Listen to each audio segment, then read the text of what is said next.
Hi, I'm at one of our training camps this week, and we do these every 3 months. And this week the topic is, how do these discovery groups turn into a church? What would this church actually do? How do we identify the leader? What would they do for the that weekly meeting? And what would they do during the week? And so we're looking to the Bible to find our answers and breaking into small groups, come back together and do, talk to each other. There's about 35 people participating. This week I heard some really good testimonies.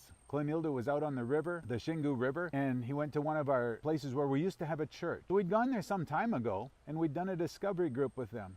And since then, we've always wondered, boy, if we could only get back there and really train these people how to do this, they could do church without us. Very often out on the rivers, if we go start a church, they'll gladly start a church with us. But when one of our leaders quits going out there, they'll quit having church. They'll quit meeting. They don't know what to do. So Clenildo went out there to do some follow-up. It's across the Xingu River, a river that's 10 kilometers wide, and we just don't get out there that much anymore. Anyway, when he went there, they'd already done all the discovery group lessons that we'd given them. There was 26 references. They'd met for all those weeks.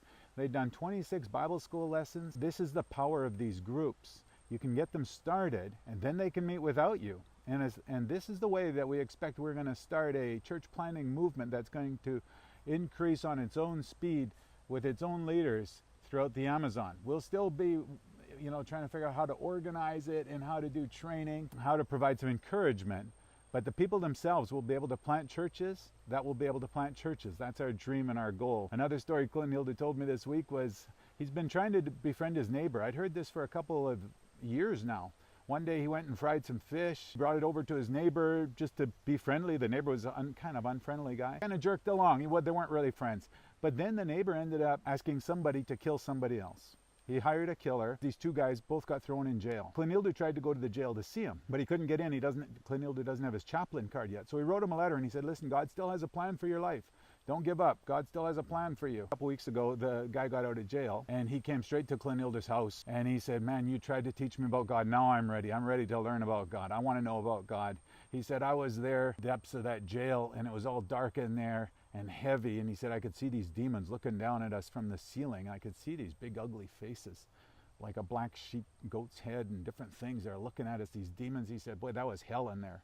And Clenildo said, no. He said, that wasn't hell. That was the jail. That's maybe like purgatory. You can go there and be sorry for your sins, but you can get out and still follow Jesus. When you're in hell, there's no more chance for that. And so this neighbor now, he really wants to, he said, how do I follow Jesus then? How do I do this?